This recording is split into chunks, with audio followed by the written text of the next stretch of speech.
నమస్కారం. భారత చరిత్రలోని ఒక చాలా ముఖ్యమైన, శక్తివంతమైన సామ్రాజ్యం గురించి ఈరోజు మనం మాట్లాడుకుందాం. సుమారు 300 సంవత్సరాలకు పైగా కొనసాగింది. 5 రాజవంశాలు ఒక్కదాని తర్వాత ఒకటి పాలించాయి. అదే ఢిల్లీ సుల్తానేట్. దాని కథను, దాని వారసత్వాన్ని మనం కలిసి విశ్లేషిద్దాం. సరే, మన ఈ విశ్లేషణకు ఆధారం ఈ పత్రం. ఇది మనకు ఢిల్లీ సుల్తానేట్ కథను ఎలా వివరిస్తోందో చూద్దాం. ఇందులో ఉన్న ప్రతి వాక్యాన్ని, ప్రతి పదాన్ని విడదీసి ఆ కాలం నాటి పరిస్థితులను మనం పూర్తిగా అర్థం చేసుకునే ప్రయత్నం చేద్దాం. సో, ఈరోజు మనం ఏమేం తెలుసుకోబోతున్నామంటే, ముందుగా ఈ సుల్తానేట్ అసలు ఎలా మొదలైందో చూస్తాం. తర్వాత మొత్తం చరిత్రలో దాని స్థానమేమితో పరిశీలిద్దాం. ఆ తర్వాత వాళ్లని ఢిల్లీ సుల్తానులు అని ఎందుకంటారో తెలుసుకుని వాళ్లని పాలించిన 5 రాజవంశాల గురించి మాట్లాడుకుందాం. ఇక చివరగా ఈ గొప్ప యుగం ఎలా ముగిసిందో చూద్దాం. ప్రతి గొప్ప సామ్రాజ్యానికి ఒక ఆరంభం ఉంటుంది గదా. మరి ఈ ఢిల్లీ సుల్తానేట్ కథ ఎక్కడ, ఎలా మొదలైంది? అసలు మొట్టమొదటి సుల్తాన్ ఎవరు? ఆయన ఎలా అధికారంలోకొచ్చాడు? ఆ వివరాల్లోకి వెళ్దాం. కథ ఇక్కడే మొదలవుతుంది. చూడండి, మొహమ్మద్ ఘోరీ చనిపోయిన తర్వాత రాజ్యంలో ఒక రకమైన అనిశ్చితి ఏర్పడింది. ఆ సమయంలో అతని నమ్మకమైన ప్రతినిధి, అంటే రిప్రజెంటేటివ్ కుతుబ్-ఉద్-దిన్ ఐబక్ ముందుకు వచ్చి బాధ్యత తీసుకుని తనే సుల్తానయ్యాడు. అయితే ఇక్కడొక ముఖ్యమైన పదముంది, సుల్తాన్. అసలు సుల్తాన్ అంటే ఎవరు? దాని అర్థమేంటి? సుల్తాన్ అంటే ఒక ముస్లిం ప్రాంతానికి లేదా దేశానికి సర్వోన్నత పాలకుడు, అంటే రూలర్ అన్నమాట. కుతుబ్-ఉద్-దిన్ ఐబక్ స్వీకరించింది అంత శక్తివంతమైన బిరుదు. ఇది చరిత్రను మార్చేసిన క్షణం. కరెక్ట్గా క్రీస్తు శకం 1206లో ఐబక్ ఏం చేశాడంటే, ఢిల్లీని తన రాజధానిగా ప్రకటించి ఒక స్వతంత్ర ముస్లిం రాజ్యాన్ని స్థాపిస్తున్నట్టు చెప్పాడు. స్వతంత్రమంటే ఇకపై ఎవరికీ సామంతులు కారు, వాళ్లే రాజులు. ఈ ప్రకటనతోనే భారతదేశంలో ఢిల్లీ సుల్తానేట్ అనే ఒక కొత్త శకానికి పునాది పడింది. సరే, ఈ ఢిల్లీ సుల్తానేట్ అనేది ఉన్నట్టు ఉండి ఆకాశం నుంచి ఊడిపడలేదు కదా. ఇది ఒక సుదీర్ఘ ముస్లిం పాలనలో ఒక ముఖ్యమైన భాగం మాత్రమే. ఆ పెద్ద చారిత్రక చిత్రంలో దీని స్థానమెక్కడో ఇప్పుడు చూద్దాం.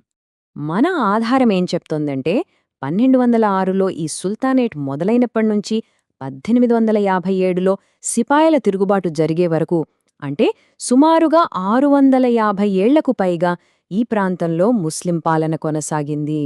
ఎంత పెద్ద కాలమో కదా.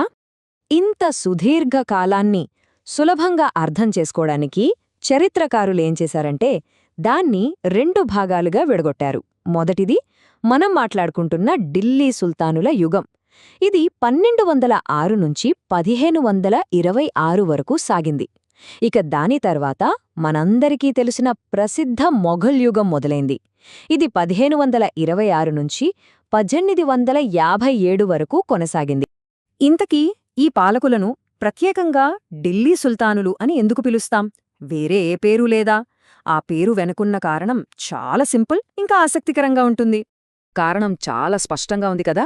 వాళ్ల అధికారం, వాళ్ల గుర్తింపు అన్నీ కూడా ఢిల్లీ నగరం నుండే వచ్చాయి. వారు సుల్తాన్ అనే బిరుదుతో ఢిల్లీ నుండి పాలించారు కాబట్టి చరిత్ర వాళ్లని ఢిల్లీ సుల్తానులుగా గుర్తుంచుకుంది అన్నమాట.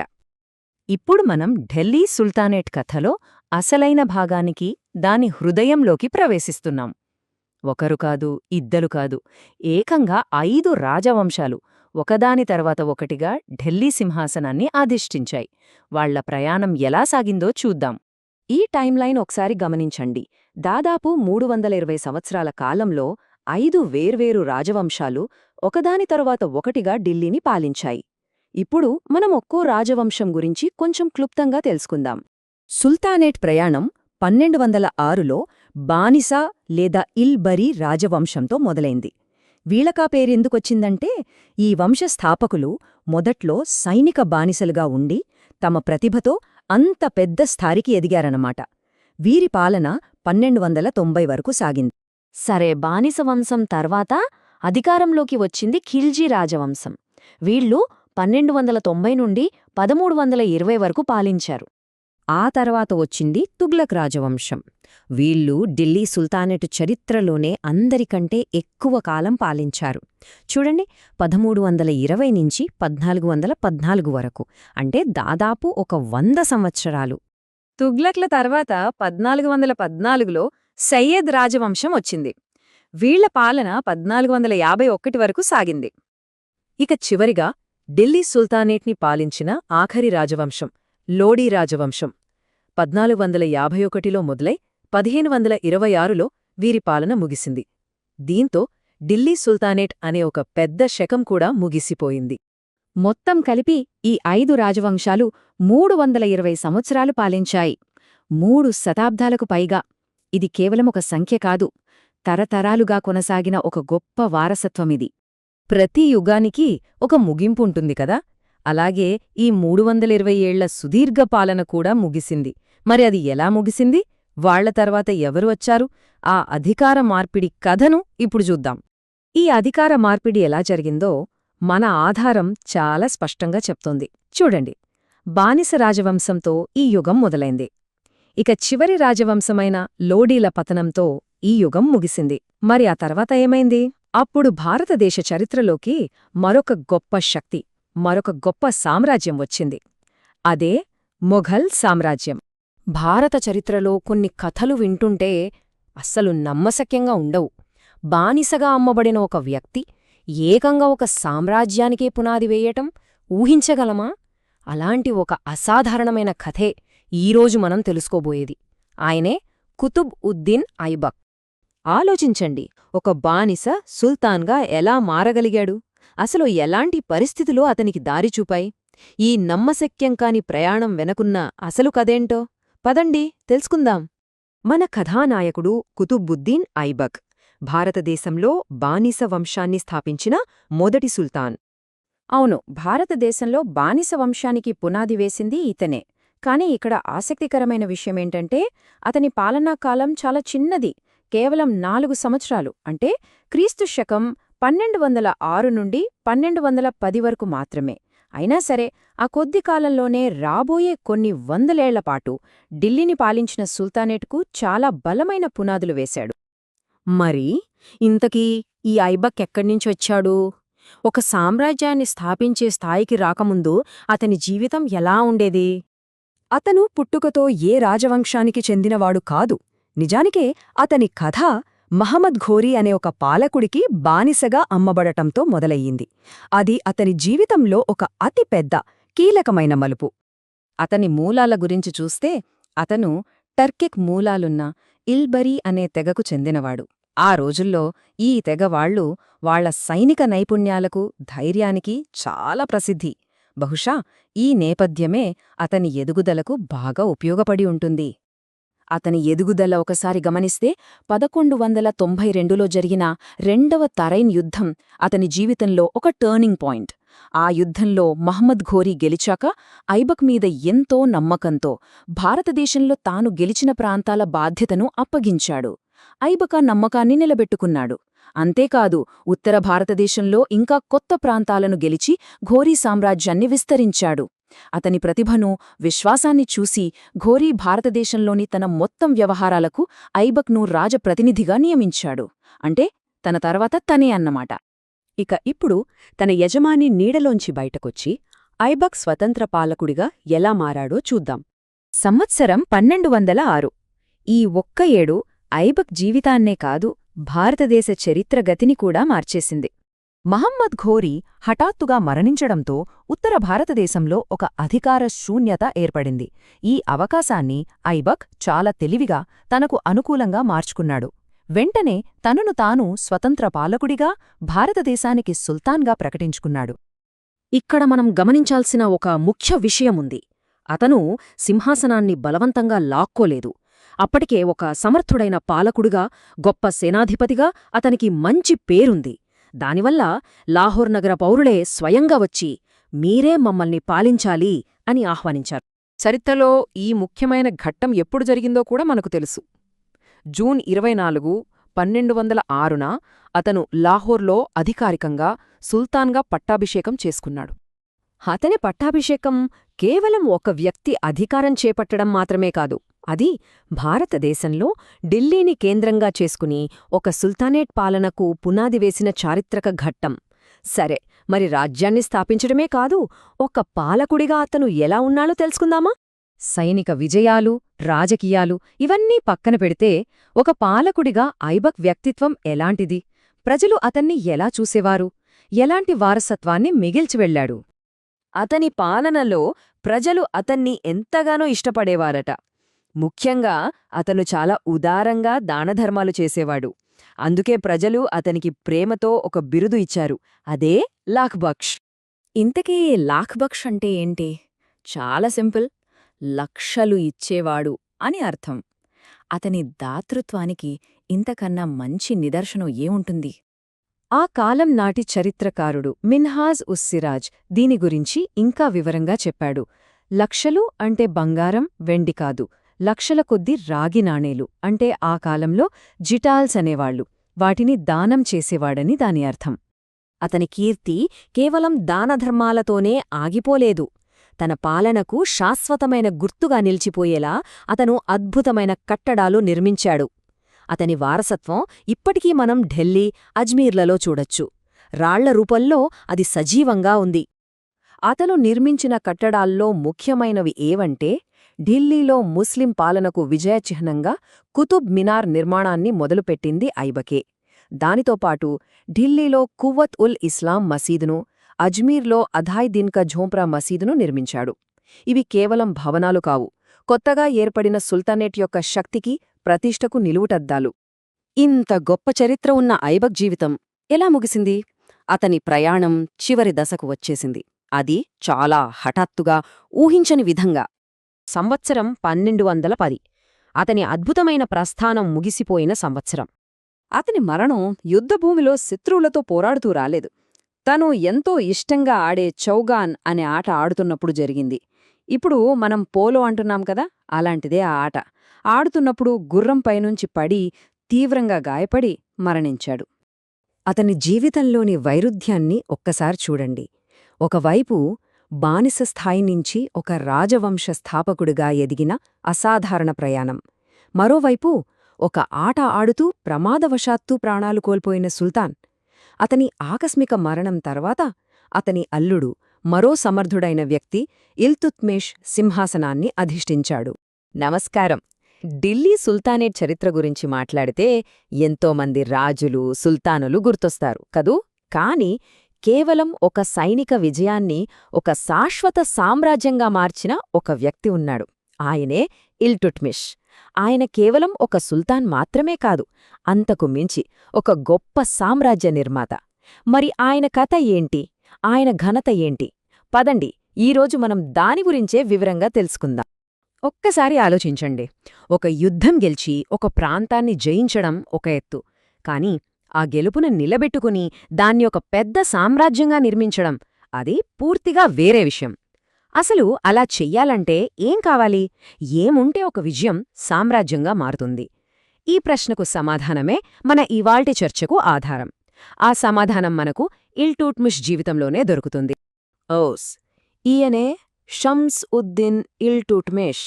ఒకవేళ ఈయన లేకపోయుంటే ఢిల్లీ సుల్తానేట్ అనేది చరిత్రలో బహుశా ఒక చిన్న సైనిక ఘట్టంగానే మిగిలిపోయేదేమో. కాని ఈయనలా కానివ్వలేదు. దాన్ని ఒక పటిష్టమైన, పక్కా వ్యవస్థ ఉన్న రాజ్యంగా తీర్చిదిద్దారు. అసలు ఆయన ప్రయాణం ఎలా సాగింది? ఆయన తెచ్చిన సంస్కరణలు భారతదేశ చరిత్ర గతిని ఎలా మార్చాయో చూద్దాం. సరే, ఈరోజు మనం ఏం తెలుసుకోబోతున్నామంటే, ముందుగా ఇల్టుట్మిష్ సింహాసనం ఎలా ఎక్కారు, తర్వాత ఆయన ఏర్పాటు చేసిన కొత్త పరిపాలన, నాణేల వ్యవస్థ గురించి చూద్దాం. ఆ తర్వాత ఢిల్లీ నిర్మాణంలో ఆయన పాత్ర ఏంటి, చివరగా ఆయన మనకు వదిలి వెళ్లిన వారసత్వం ఏంటి అనే విషయాలను వివరంగా పరిశీలిద్దాం. ముందుగా మొదటి విషయం, అధికారం. అసలు ఇల్టుట్మిష్ సుల్తాన్ ఎలా అయ్యారు? ఇది ఆయనకు వారసత్వంగా వచ్చింది కాదు. అప్పటి రాజకీయ పరిస్థితులు, దానికి తోడు ఆయన సొంత తెలివితేటలు, సామర్థ్యం ఇవన్నీ ఆయన్ని సింహాసనం వైపు నడిపించాయన్నమాట. ఈ కథ క్రీస్తు శకం 1210లో మొదలవుతుంది. అప్పుడు ఢిల్లీ సుల్తానేట్ స్థాపకుడైన కుతుబుద్దీన్ ఐబక్ చనిపోయారు. అప్పుడు సీన్లోకొచ్చారు ఆయన అల్లుడైన ఇల్టుట్మిష్. ఐబక్ మరణంతో రాజ్యంలో ఒక గందరగోళం ఏర్పడింది. ఆ సమయంలో ఢిల్లీలోని ముఖ్యమైన సర్దార్లందరూ కలిసి ఇల్టుట్మిష్ను ఆహ్వానించారు. అలా 1211లో ఆయన సింహాసనమెక్కారు. ఇది చాలా ముఖ్యమైన విషయం. ఎందుకంటే ఢిల్లీని రాజధానిగా చేసుకుని పరిపాలన మొదలుపెట్టిన మొట్టమొదటి ముస్లిం పాలకుడు ఇల్టుట్మిషే. అయితే ఇక్కడ మనకు ఒక డౌట్ రావచ్చు. సుల్తానేట్ను మొదలుపెట్టింది ఐబక్ కదా, మరి ఇల్టుట్మిష్ను నిజమైన స్థాపకుడు అని చరిత్రకారులు ఎందుకంటారు? దీనికి ఒక సింపుల్ కారణముంది. ఐబక్ ఒక ఇంటికి పునాదిరాయి వేశారనుకుంటే ఇల్టుట్మిష్ ఆ పునాది మీద గోడలు కట్టి, పైకప్పు వేసి దాన్ని ఒక పక్క ఇల్లుగా మార్చారు. అంటే ఆయన పరిపాలన, ఆర్థిక వ్యవస్థ లాంటి బలమైన స్తంభాలు వేసి దాంటి ఒక అసలైన సామ్రాజ్య రూపాన్నిచ్చారనమాట. సరే, ఇప్పుడు ఇల్టుట్మిష్ అసలైన టాలెంట్ ఎక్కడుందో చూద్దాం. అదేంటంటే అడ్మినిస్ట్రేషన్. ఎందుకంటే ఒక రాజ్యాన్ని గెలవడం గొప్పే కావచ్చు, కానీ దాన్ని దశాబ్దాల పాటు నిలబెట్టేలా పాలించడం అంతకంటే గొప్ప విషయం. మరి ఇల్టుట్మిష్ ఈ విషయంలో ఎలాంటి అద్భుతమైన వ్యవస్థలను నిర్మించారో చూసేద్దాం. ఏ పాలకుడికైనా తన విజయం వెనుక నమ్మకమైన వాళ్లు ఉండాలి. ఇది ఇల్టుట్మిష్కు బాగా తెలుసు. అందుకే ఆయన ఒక తెలివైన ప్లాన్ వేశారు. తన అధికారాన్ని బలంగా మార్చుకోడానికి తన చుట్టూ 40 మంది అత్యంత శక్తివంతులు, నమ్మకస్తులైన ప్రభువులతో ఒక టీంను ఏర్పాటు చేసుకున్నారు. ఈ బృందానికే చాలీసా లేదా చహల్గానీ అని పేరు. హిందీలో చాలీస్ అంటే 40 కదా, అందుకే ఆ పేరు. ఇది కేవలం సలహాలు ఇచ్చే కమిటీ కాదు. ఇది సుల్తాన్కు కళ్ళు, చెవులు, చేతులు లాంటిది. సామ్రాజ్యంలో ఎక్కడ ఏం జరిగినా సమాచారం అందించడం, ముఖ్యమైన నిర్ణయాలు తీసుకోవడంలో సాయం చేయడం, సుల్తాన్కు వ్యతిరేకంగా ఎవరైనా ఉంటే వాళ్లను అణచివేయడం, ఇలా అన్ని పనుల్లోనూ ఈ 40 మందే కీలకం. ఇప్పుడు ఇంకో పెద్ద సమస్య వచ్చింది. ఇంత పెద్ద సామ్రాజ్యాన్ని ఢిల్లీలో ఒక్కరే కూర్చుని ఎలా కంట్రోల్ చేయాలి? అది అసాధ్యం. ఈ నిజాన్ని ఇల్టుట్మిష్ గ్రహించి రాజ్యాన్ని చిన్న చిన్న పరిపాలనా విభాగాలుగా, అంటే యూనిట్స్గా విభజించారు. దీనివల్ల పాలన చాలా సులువైంది. ఈ పరిపాలనా విభాగాలనే ఇక్తాలు అని పిలిచేవారు. ఇక్కడ ఒక ఇంట్రెస్టింగ్ విషయమేంటంటే, ఈ ఇక్తాల నుంచి వచ్చే భూమి పన్ను అంటే ట్యాక్సును అక్కడ పనిచేసే అధికారులకు జీతాలకు బదులుగా ఇచ్చేవారు. దీనివల్ల వాళ్లకు ఆదాయం వచ్చేది, అదే సమయంలో వాళ్లు ఆ ప్రాంతం మీద పూర్తి బాధ్యతగా ఉండేవారు. సరే, ఈ ఇక్తాలను చూసుకునే అధికారులను ఏమని పిలిచేవారంటే ముక్తి లేదా వాలి. వాళ్ల పనేంటంటే చాలా క్లియర్గా ఉండేది. వాళ్లకిచ్చిన ఏరియాలో లా అండ్ ఆర్డర్ చూసుకోవాలి, ట్యాక్సులు వసూలు చెయ్యాలి, ఇంకా మొత్తం అడ్మినిస్ట్రేషన్ని జాగ్రత్తగా నడపాలి.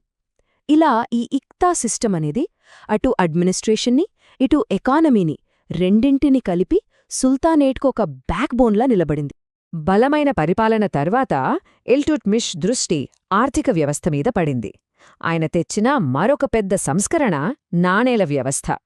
ఎందుకంటే ఒక స్థిరమైన కరెన్సీ లేకపోతే వ్యాపారం సరిగ్గా జరగదు, ఎకానమీ దెబ్బతింటుంది. ఈ విషయాన్ని ఇల్టుట్మిష్ ముందుగానే గుర్తించారు. ఆయన 2 స్టాండర్డ్ నాణేలను ప్రవేశపెట్టారు. మొదటిది టంకా. ఇది 175 గ్రెయిన్ల బరువున్న స్వచ్ఛమైన వెండి నాణెం. ఇక రెండవది జిటాల్. ఇది రాగి నాణెం. ఇలా వెండి, రాగి నాణ్యాలను స్పష్టంగా విభజించడం వల్ల సామ్రాజ్యమంతటా వ్యాపారం చేయటం, పన్నులు కట్టడం చాలా సులువైంది. ఈ నాణేలు కేవలం డబ్బు మాత్రమే కాదు, అవి ఒక రకమైన పొలిటికల్ స్టేట్మెంట్ కూడా. ఇవి భారతదేశంలో ప్రవేశపెట్టిన మొట్టమొదటి స్వచ్ఛమైన అరబిక్ నాణేలు. ఇది తన పాలన ఇస్లామిక్ పద్ధతిలో ఉందని చెప్పడం లాంటిది. అంతకంటే ముఖ్యంగా నాణేలపై ఇస్లామిక్ ప్రపంచానికి అధిపతి అయిన బాగ్దాద్ ఖలీఫా పేరును ముద్రించారు. ఇదొక మాస్టర్ స్ట్రోక్. దీనివల్ల తన పాలనకు మతపరమైన అంతర్జాతీయ గుర్తింపు ఉందని ప్రపంచానికి చూపించారు. ప్రఖ్యాత నాణేల నిపుణుడు నెల్సన్ రైట్ ఏమన్నారంటే, ఢిల్లీ నాణేల తయారీలో ఇల్టుట్మిష్ పాలన ఒక మైలురాయి లాంటిదే. ఈ ఒక్క మాట చాలు ఆయన చేసిన సంస్కరణ ఎంత గొప్పదో అర్థం చేసుకోవడానికి. పరిపాలన, ఆర్థిక వ్యవస్థలను సెట్ చేసిన తర్వాత ఇల్టుట్మిష్ తన ముద్రను రాళ్లపై కూడా వేశారు. ఆయన కేవలం సంస్కర్త కాదు, ఒక గొప్ప బిల్డర్ కూడా. ఆయన కట్టించిన భవనాలు 100 ఏళ్లు గడిచినా ఈనాటికి ఢిల్లీలో ఆయన వారసత్వానికి సాక్ష్యాలుగా నిలుస్తున్నాయి. ఢిల్లీ అనగానే మనకు గుర్తొచ్చే కుతుబ్ మినార్ నిర్మాణంలో ఇల్టుట్మిష్ పాత్ర చాలా పెద్దది. దీనికి పునాది వేసింది ఆయన మామ ఐబక్ అయినా దాన్ని పూర్తి చేసి దానికి అదనంగా మరో 3 అంతస్తులు కట్టించింది మాత్రం ఇల్టుట్మిషే.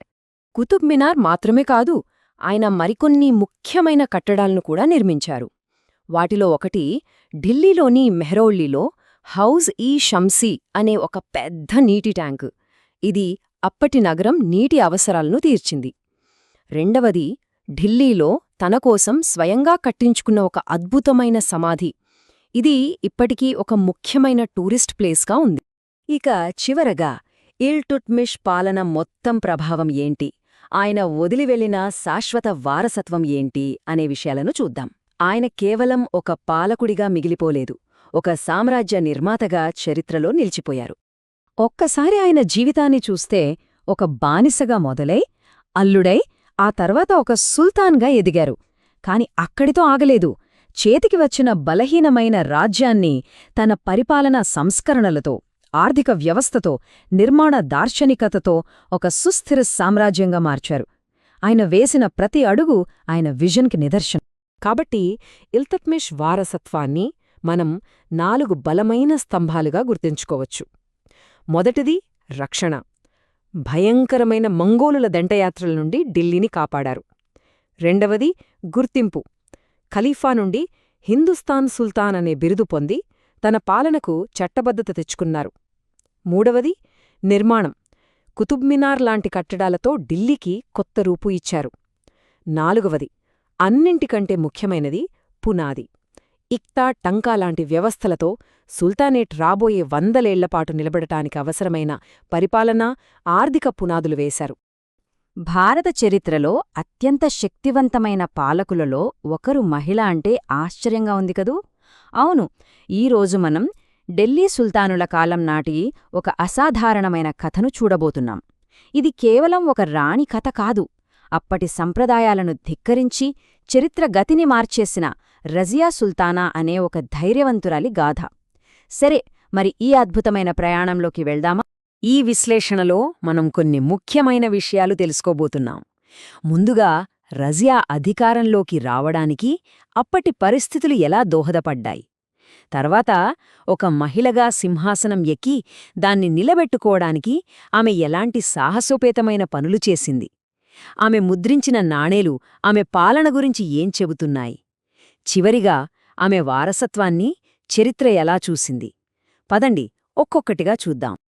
సరే, మన కథ నేరుగా రజియాతో మొదలవ్వదు. ఒక బలమైన నాయకురాలు రావాలంటే దానికి ముందొక బలహీనమైన పాలన సృష్టించిన ఒక ఖాళీ ఉండాలి కదా. ఆ ఖాళీని సృష్టించిన వ్యక్తే రుక్నుద్దీన్ ఫిరోజ్ షా. కేవలం 6 నెలల 7 రోజులు అంతే. ఆలోచించండి, ఒక సుల్తాన్ పాలన ఇంత తక్కువ కాలం సాగిందంటే అక్కడ పరిస్థితి ఎలా ఉండుంటుందో. ఇది కేవలం ఒక సంఖ్య కాదు, ఆ కాలంలో ఉన్న రాజకీయ అస్థిరతకు, బలహీనమైన నాయకత్వానికి ఇదొక పెద్ద నిదర్శనం. సరిగ్గా ఈ అస్థిరతే ఒక కొత్త పాలకురాలికి దారి చూపింది. అసలు కథేంటంటే, ఇల్తుత్మిష్ పెద్ద కొడుకే, కానీ రుకునుద్దీన్కు సింహాసనం దక్కిన అధికారం మాత్రం దక్కలేదు. అతను పేరుకు మాత్రమే రాజు, నిజానికి పాలన అంతా నడిపింది వాళ్లమ్మ షా తుర్కాన్. అంటే ఒక బలహీనమైన పాలకుణ్ణి అడ్డుపెట్టుకుని వెలుగు నుండి అధికారాన్ని ఎలా నడపొచ్చో చెప్పడానికి ఇదొక మంచి ఉదాహరణ. ఇదే రజియా ఎదుగుదలకు పునాది వేసింది. సో ఈ పాయింట్స్ అన్నీ చూస్తే మనకొక విషయం క్లియర్గా అర్థమవుతోంది. రుక్నుద్దీన్ పాలన అనేది ఒక ఫెయిల్యూర్. అతని అసమర్థత, వాళ్ల అమ్మ జోక్యం, ఇవన్నీ ఢిల్లీలో ఒక పవర్ వాక్యూమ్ని క్రియేట్ చేశాయి. రాజకీయాల్లో కూడా అంతే కదా, ఖాళీ ఎక్కువసేపు ఉండదు. ఆ ఖాళీని భర్తీ చేయటానికి ఒక కొత్త నాయకురాలు రాబోతోంది, అది కూడా ఒక మహిళ. అలా ఒకరి వైఫల్యం భారత చరిత్రలోనే ఒక కొత్త అధ్యాయానికి దారితీసింది. తన అన్న అసమర్థతను గమనించిన రజియా ఇదే సరైన సమయమనుకుని ధైర్యంగా ముందడుగేసింది. సింహాసనాన్ని చేజిక్కించుకుంది. ఇప్పుడు అస్సలు కథ మొదలవుతుంది, ఆ అసాధారణ మహిళ గురించి. ఇక్కడ నుండి మన కథలోకి అసలు హీరోయిన్ ఎంటరవుతుంది, రజియా సుల్తానా. ఆమె కేవలమొక పాలకురాలు కాదు, అపారమైన తెలివి, ధైర్యం, పట్టుదల ఉన్న వ్యక్తి. అంతా మగవాళ్లే ఉన్న ఆ ప్రపంచంలో తాను ఎవరికీ తక్కువ కాదని నిరూపించుకోవడానికి సిద్ధపడింది. ఒక్క క్షణం ఆలోచించండి. భారతదేశాన్ని పరిపాలించిన మొట్టమొదటి మహిళా పాలకురాలు, అది కూడా 13వ శతాబ్దంలో. ఆ కాలంలో మహిళలు ఇంటికే పరిమితం అనుకునే రోజుల్లో ఒక మహిళ సింహాసనం ఎక్కడమంటే అదొక విప్లవం లాంటిది. ఆనాటి గ్లాస్ సీలింగ్ని బద్దలు కొట్టి మహిళలు కూడా సమర్థవంతంగా పాలించగలరని ఆమె నిరూపించింది. గుర్తుందా వాళ్ళ అన్నయ్య పాలన కేవలం 6 నెలలు, మరి రజియా 3.5 సంవత్సరాలకు పైగా పాలించింది. ఈ తేడానే చెబుతుంది ఆమె ఎంత సమర్థవంతమైన పాలకురాలు. తన అన్నయ్యలా కాకుండా రాజ్యంలో స్థిరత్వాన్ని తీసుకురాగలిగిన ఒక బలమైన నాయకురాలామె. అయితే సింహాసనం ఎక్కడ మొకెత్తు, దాన్ని నిలబెట్టుకోవడం అంతకన్నా పెద్ద సవాల్, ముఖ్యంగా చుట్టూ శత్రువులు పొంచి ఉన్నప్పుడు. మరి రజియా తన అధికారాన్ని ఎలా కాపాడుకుంది? ఆమె ఎలాంటి డేరింగ్ స్టెప్స్ తీసుకుందో ఇప్పుడు చూద్దాం. రజియా ప్లాన్స్ గురించి తెలుసుకునే ముందు ఆమెకెదురైన అతిపెద్ద తలనొప్పి ఎవరో తెలుసుకోవాలి. వాళ్లే ఈ చహల్గాని. వీళ్ళు ఒక 40 మంది పవర్ఫుల్ టర్కిష్ పెద్దల గ్రూప్ అన్నమాట. ఒక మహిళ తమను పాలించడమా అని వాళ్ల ఈగో హర్ట్ అయింది. అందుకే ఆమెను గద్దె దించడానికి ఏమైనా చేయడానికి రెడీ అయ్యారు. మరి ఈ ప్రమాదకరమైన చహల్గానిని ఎదుర్కోవడానికి రజియా ఏం చేసింది? ఆమె ఒక సింపుల్ కానీ చాలా ఎఫెక్టివ్ 3 స్టెప్ ప్లాన్ వేసింది. ఫస్ట్, శత్రువుల పవర్ని తగ్గించాలి. సెకండ్, మనవాళ్లను అంటే తనకు నమ్మకమైన వాళ్లను కీలకమైన పోస్టుల్లో పెట్టాలి. థర్డ్, తనే బాస్ అని అందరికీ అర్థమయ్యేలా చేయాలి. ఆ ప్లాన్లో భాగంగా ఆమె వేసిన ఫస్ట్ స్టెప్ చూడండి. ఖ్వాజా మొహజబుద్దీన్ అనే వ్యక్తిని తన కొత్త వజీర్గా అంటే ప్రధానమంత్రిగా నియమించింది. అంతేకాదు, అతనికి నిజాముల్ ముల్క్ అనే టైటిల్ ఇచ్చింది, అంటే రాజ్యపాలకుడు అని. ఆ టైటిల్తోనే చహల్గానీలకు ఒక స్ట్రాంగ్ మెసేజ్ ఇచ్చింది. పవర్ నా చేతిలోనే ఉంది, మీ ఆటలు సాగవు అని చెప్పకనే చెప్పింది. ఇంకో స్మార్ట్ మూవ్ ఏంటంటే ఇఖ్తియారుద్దీన్ అల్తూనియా అనే ఒక పవర్ఫుల్ వ్యక్తిని పెళ్లి చేసుకుంది. ఇది కేవలం పెళ్లి కాదు, ఒక పొలిటికల్ అలయన్స్. ఈ పెళ్లితో ఆమెకొక బలమైన సపోర్ట్ దొరికింది. అదే సమయంలో తన శత్రువులకు ఒక గట్టి వార్నింగ్ కూడా వెళ్ళింది. ఇది ఆమె స్థానాన్ని ఇంకాస్త పటిష్టం చేసింది. అధికారాన్ని పక్కా చేసుకున్నాక రజియా చేసిన ముఖ్యమైన పనుల్లో ఒకటి సొంతంగా నాణేలు ముద్రించడం. ఎందుకంటే ఆ రోజుల్లో కాయిన్స్ అంటే కేవలం డబ్బు కాదు, అది ఒక సింబల్, ఒక పాలకుడి సార్వభౌమాధికారానికి గుర్తు. మరి రజియా నాణేలు ఆమె గురించి ఏం చెబుతున్నాయో చూద్దామా? ఇక్కడ చూడండి, ఆమె వెండి టంకాలు, బంగారు నాణేలు రెండూ ముద్రించింది. అవి కూడా ఢిల్లీలోనే కాదు, చాలా దూరంలో ఉన్న బెంగాల్లోని లఖ్నౌతీలో కూడా. దీని బట్టి ఆమె రాజ్యం ఎంతవరకు విస్తరించిందో మనం అర్థం చేసుకోవచ్చు. ఇంకా చెప్పాలంటే బెంగాలీ స్టైల్లో కాయిన్ ముద్రించడమంటే ఆమె స్థానిక సంస్కృతిని కూడా గౌరవించిందనే తెలుస్తోంది. ఇక్కడ ఆమె చాలా తెలివిగా ఆలోచించింది. మొదట్లో నాణేల మీద తన తండ్రి ఇల్తుత్మిష్ పేరు కూడా వేయించింది.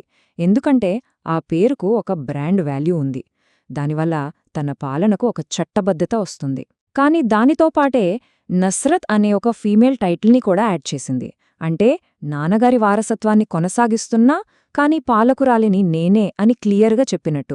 కాని ఇంత తెలివిగా ధైర్యంగా పాలించిన రజియా కథ సుఖాంతం కాలేదు.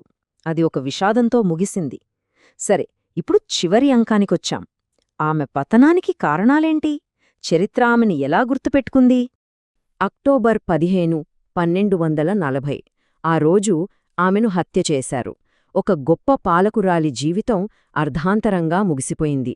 కాని ఆమె కథ మాత్రం అక్కడితో ఆగలేదు. నిజానికి ఆమె చనిపోయాకే ఆమె గురించి చర్చ ఇంకా ఎక్కువైంది. ఆ చర్చను ఎక్కువగా ప్రభావితం చేసిన వ్యక్తి ఇతను, మిన్హాజ్ ఉస్ సిరాజ్. ఆ కాలంలో ఒక పెద్ద చరిత్రకారుడు. రజియా గురించి అతను రాసిందే చాలా కాలం పాటు అందరూ నమ్మారు. కాని అతను రాసింది ఎంతవరకు నిజం? అతను చాలా పక్షపాతంతో రాశాడని ఇప్పుడు చాలామంది చరిత్రకారులు అంటున్నారు. ఆయనేమన్నాడో చూడండి. రజియాకు రాజుకు ఉండాల్సిన లక్షణాలన్నీ ఉన్నాయి, కాని ఆమె సరైన లింగంలో పుట్టలేదు. ఆలోచించండి, ఒకే వాక్యంలో ఆమెను పొగిడాడు, అదే సమయంలో తేల్చిపారేశాడు. ఆమె టాలెంట్ని ఒప్పుకున్నాడు, కాని ఆమె ఆడది కాబట్టి పాలకురాలిగా పనికిరాదు అని చెప్పాడు. దీన్ని బట్టే అర్థం చేసుకోవచ్చు ఆనాటి సమాజం ఒక మహిళను ఎంత పక్షపాతంతో చూసిందో. సో రజియా కథ మనకొక ముఖ్యమైన పాఠం నేర్పుతుంది. చరిత్ర అంటే కేవలం జరిగిన సంఘటనలు కాదు, వాటిని మనకు చెప్పినవాళ్ల అభిప్రాయాలు కూడా అందులో కలిసి ఉంటాయి. అందుకే మనం ఏదైనా చదివినప్పుడు ఇది ఎవరు రాశారు, వాళ్ల ఉద్దేశ్యమేంటి అని ఆలోచించడం చాలా అవసరం. అప్పుడే మనకు అసలైన చిత్రం కనిపిస్తుంది. ఢిల్లీ సింహాసనాన్నే తన ఉక్కు పిడికిలితో శాసించి చివరికి పుత్రశోకంతోనే కరిగిపోయిన ఓ శక్తివంతమైన సుల్తాన్ కథ ఇది. ఈరోజు మనం ఘియాజ్ ఉద్దీన్ బల్బన్ గురించి లోతుగా తెలుసుకోబోతున్నాం. ఈ నెంబర్ చూడండి, 40. ఇదేదో మామూలు సంఖ్య కాదు. బల్బన్ ఢిల్లీ సుల్తాన్గా గడిపిన సంవత్సరాలు. అంటే 2 దశాబ్దాలు డిప్యూటీగా, మరో 2 దశాబ్దాలు సుల్తాన్గా, మొత్తం 40 ఏళ్లపాటు అధికారాన్ని తన చేతుల్లోనే ఉంచుకున్నాడు. ఆ రోజుల్లో ఇది దాదాపు అసాధ్యం. మన ఈ విశ్లేషణకు ఆధారం ఈ ఒక్క పుస్తకమే. బల్బన్ కథంతా ఇందులో ఉంది.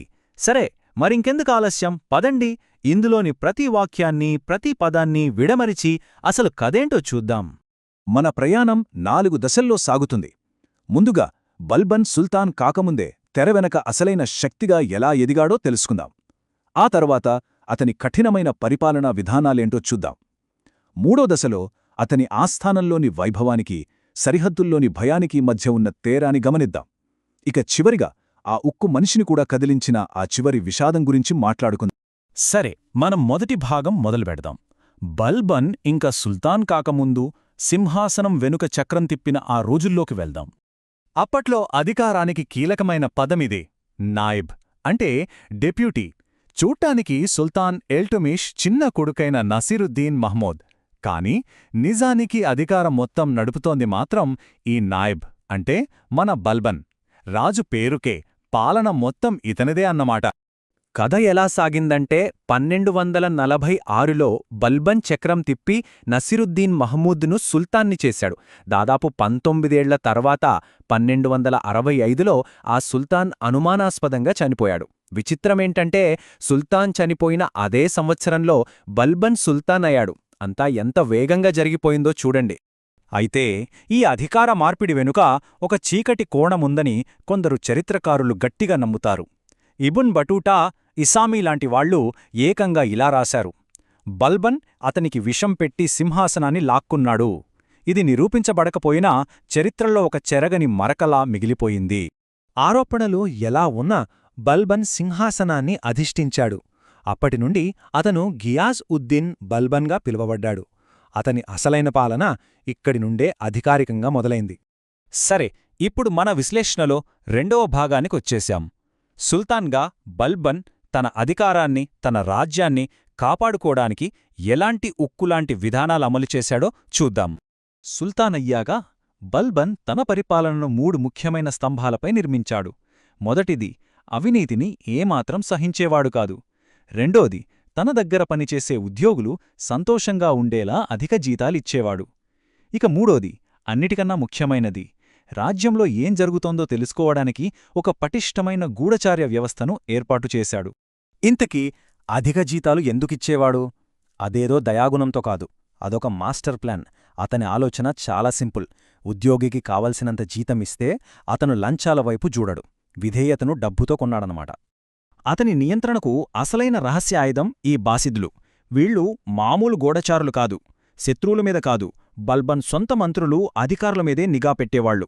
అంటే తన ప్రభుత్వంలో ఏ ఒక్కరూ తన కన్నుగప్పి ఏ పని చేయలేరనే భయాన్ని సృష్టించాడు. ఇక మన ప్రయాణంలో 3వ భాగానికొచ్చాం. ఇక్కడ బల్బన్ పాలనలోని 2 విభిన్నమైన ముఖాలను చూద్దాం. ఒకటి ఆస్థానంలోకలున్న వైభవం, మరొకటి గోడల అవతలున్న ప్రమాదం. తన ఆస్థానంలో బల్బన్ దర్పాన్ని, అధికారాన్ని ప్రదర్శించడానికి పర్షియన్ సంస్కృతిని వాడుకున్నాడు. నౌరోజ్ లాంటి కొత్త పండగలను మొదలుపెట్టాడు. ప్రతీదీ పర్షియన్ పద్ధతిలోనే జరగాలని చాలా కఠినంగా ఉండేవాడు. ఇదంతా తన శక్తిని, గౌరవాన్ని అందరికీ చూపించడానికే. కాని ఆస్థానం గోడల బయట పరిస్థితి పూర్తి భిన్నం. అక్కడ పండగల సంగీతం కాదు, యుద్ధబేరీలు మోగేవి. సరిహద్దుల మీద మంగోళ్ళు దాడులు నిరంతరం జరుగుతూనే ఉండేవి. లోపల ఎంత వైభవంగా ఉన్నా బయట మాత్రం ఎప్పుడూ ప్రమాదం పొంచుండేది. ఇప్పుడు మనం బల్బన్ కథలో చివరి, అత్యంత విషాదకరమైన భాగానికి చేరుకున్నాం. ఆ మంగోలుల దాడులు చివరికి ఆ ఉక్కు సుల్తాన్ వ్యక్తిగత జీవితాన్ని ఎలా చిన్నాభిన్నం చేశాయో చూద్దాం. 1286. ఈ సంవత్సరం బల్బన్ జీవితాన్ని తలక్రిందులు చేసింది. జూన్ నెలలో మొంగోలులతో జరిగిన భీకర యుద్ధంలో అతని పెద్ద కుమారుడు, తన సింహాసనానికి కాబోయే వారసుడైన ముహమ్మద్ చనిపోయాడు. ఆ దెబ్బతో సుల్తాన్ కుప్పకూలిపోయాడు. కొడుకు చనిపోయిన కొద్ది నెలల్లోనే అదే సంవత్సరంలో బల్బన్ కూడా ప్రాణాలు విడిచాడు. మన మూల గ్రంథంలో ఈ సంఘటన గురించి ఏమని రాశారంటే, ఇది బల్బన్కు తీవ్రమైన చికాకు కలిగించింది. ఏంటి చికాకా? కన్న కొడుకు తన సామ్రాజ్య వారసుడు కళ్లముందే చనిపోతే కలిగేది చికాకా? కాదు.